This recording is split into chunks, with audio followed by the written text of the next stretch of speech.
All right, let's dive right into this explainer. Today, we're exploring a seriously fascinating biochemical mystery. It's one that might actually explain why so many people out there feel constantly drained, foggy, or just completely run down, even when they're doing absolutely everything right. Think about this for a second. What if one tiny, seemingly insignificant nutrient could actually control your entire body? Sounds kind of wild, doesn't it? Almost too broad to be true. But imagine a single deficiency that can literally mimic dozens of completely different medical conditions. It sends people and their doctors on a massive wild goose chase. So, looking at the nutrient you simply cannot ignore, let's talk about the essential nature of thiamine. That mystery nutrient? It's vitamin B1. And look, in the world of biochemistry, the word essential isn't just some casual suggestion. It means your body absolutely cannot survive without it. Back in the day, a severe lack of this over a long period led to a completely devastating condition called beriberi. Okay, let's move on to powering your cellular engine and understanding your energy currency. To really get why B1 is just so absolutely crucial, we need to take a quick peek under the hood at the incredibly complex cellular engine keeping you alive, keeping your heart beating, and keeping you thinking every single second of the day. And right at the core of human energy, we have ATP. Honestly, the easiest way to think about ATP is to picture it like money. You need cash to pay your bills, buy groceries, and just live your life, right? Well, your cells need ATP to pay for literally everything they do. And B1 acts as an incredibly vital helper here. When you eat carbs, they break down into something called pyruvate. B1 steps in to convert that pyruvate into acetyl-CoA, dropping it right into the Krebs cycle to print that cellular money. Without B1, your cells are, well, they're basically broke, and that leads directly to severe fatigue and muscle weakness. But what's really crazy about this is that B1 isn't just fueling physical energy. It's actually the foundation of your nervous system too. See, B1 is strictly mandatory for your body to produce acetylcholine. This is the chemical messenger that regulates your parasympathetic nervous system, your rest and digest mode. We are talking about sleep, recovery, tissue healing, normal organ function, the whole shebang. Without B1, this entire communication network just completely crashes. So, because B1 is pulling double duty for energy and nerve communication, running on empty crashes multiple systems all at the exact same time. Take a look at the heart, for instance. Severe depletion can cause wet beriberi, which closely mimics congestive heart failure with scary stuff like fluid retention and shortness of breath. In the nervous system, your acetylcholine levels absolutely tank, leaving you with dry eyes, no tears, and just brutal brain fog. And digestion? Everything grinds to a halt. Poor intestinal movement, low gallbladder function, you name it. It is so incredibly easy to mistake these symptoms for cardiovascular disease or just chronic stress, completely missing the actual root cause. Which brings us to a really critical realization, the modern thiamine crisis, and why our lifestyle is actively draining our reserves. Because hey, if B1 is in the food we eat, why on earth are so many of us running on empty?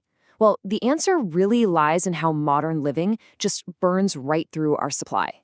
We usually picture nutrient deficiency as something that only happens with severe malnutrition, right? Like not having enough food at all. But in our modern society, it's actually our everyday habits that are messing with how we absorb, use, or demand B1. Let's break down exactly what these modern culprits are and how they're secretly draining your cellular bank account. First off, there is this huge misconception that carrying excess weight means your body is just overflowing with extra nutrients. The research actually says the complete opposite. You can consume a ton of excess calories and still be entirely, completely deficient in essential nutrients like B1. And for anyone undergoing bariatric surgery, altering the digestive tract like that severely blocks B1 absorption. In worst-case scenarios, this can trigger a really dangerous neurological disorder called Wernicke encephalopathy. Then we have diabetes, which, man, it creates a total biochemical double whammy for thiamine. Get this. Elevated blood sugar actually forces your kidneys to flush B1 straight out of your system. And to make things even more complicated, metformin, which is a very common medication used to manage blood sugar, has been shown to block B1 transport right in the intestinal cells. So the sugar is flushing it out, and the medication is blocking it from getting back in. It literally halts your body's ability to turn glucose into energy. And this leads to a really dangerous carbohydrate trap. Every single time your body processes carbs, it demands vitamin B1. It's the toll it takes. So if you're eating a highly refined, high-carb diet, you are massively spiking your body's demand for thiamine. Even if you're getting some B1 in your meals, the sheer volume of those carbs creates a huge deficit that just sucks your stored reserves dry. Our daily habits are also playing a huge role here. Alcohol? It's a notoriously brutal thiamine destroyer. It wreaks havoc on your gut microbiome and actually stops the B1 in your diet from converting into its active, usable form. Then there's nicotine, which blocks B1 transport, hitting the pancreas especially hard. And for those of us downing multiple cups of coffee every day, yeah, the specific acids in coffee and tea can physically alter the structure of the thiamine molecule itself, which tanks absorption. So basically, our modern habits are actively sabotaging us from the inside. All right, so let's talk about testing your true B1 levels and uncovering that functional deficit. With all these massive drains on our system, how do you actually know for sure if you're affected? You'd probably think a quick blood test at your yearly physical would spot it right away, but let's work at why standard testing might actually be lying to you. Here's the deal. A standard blood serum test can completely miss a true B1 deficiency. Why? Well, when your cells are practically starving for B1, your liver panics and dumps its stored B1 straight into your bloodstream to help out. So your blood test comes back totally normal, but your actual tissues and cells are completely suffocating. Functional testing, on the other hand, zeroes in on your unique biology. It checks your personal cellular baseline, introduces B1, and then watches to see if your cells suddenly start performing significantly better. It's measuring actual action and performance, not just volume. So if you're wanting to investigate this with your doctor, you absolutely want to ask about the ETK test. Instead of just counting up the B1 in your blood, it evaluates how well an enzyme that absolutely requires B1 is actually working. It's basically a real-world test of whether your body is successfully putting that nutrient to work. Okay, moving into food, supplements, and magnesium, let's look at reclaiming your cellular currency. Now that we've covered the problem and how to spot it, let's pivot to the fix. How exactly do we take back control and restore that energy using whole foods and smart supplementation? The number one most important step is getting back to dietary balance using nutrient-dense whole foods. Pork is actually one of the most concentrated animal sources out there, right alongside beef, organ meats, and eggs. If you're plant-based, spinach, nuts, and peas are fantastic options. The source data shows that having adequate protein intake actually protects your thiamine status, while extreme diets, especially those overloaded with refined carbs, just wreck it. The goal here isn't to go to some crazy dietary extreme. It's just about balance. Now, if you and your doctor decide a supplement is the way to go, you're probably going to encounter these two forms. First is thiamine hydrochloride. It's water-soluble, washes out of your system pretty quickly, and means you have to take it regularly. Then there's benfotiamine.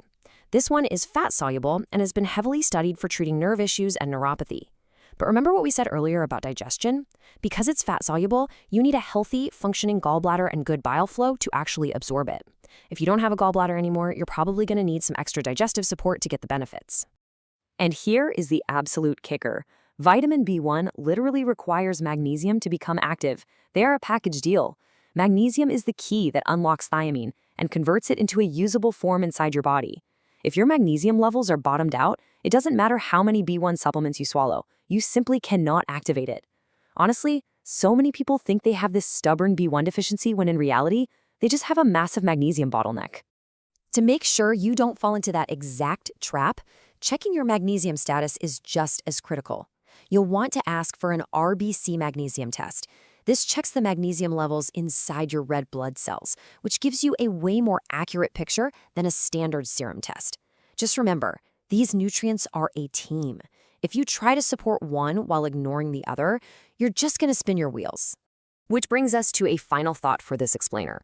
I want you to ask yourself, are your modern lifestyle habits quietly burning through your cellular energy currency? Take a real look at your stress levels, your coffee habit, the carbs on your plate. Getting a handle on vitamin B1 isn't just about dodging a deficiency, it's about optimizing the absolute core engine of your energy. I hope walking through this data gives you the tools you need to take charge of your own vitality. Thanks so much for hanging out with me for this deep dive, and I will catch you in the next explainer.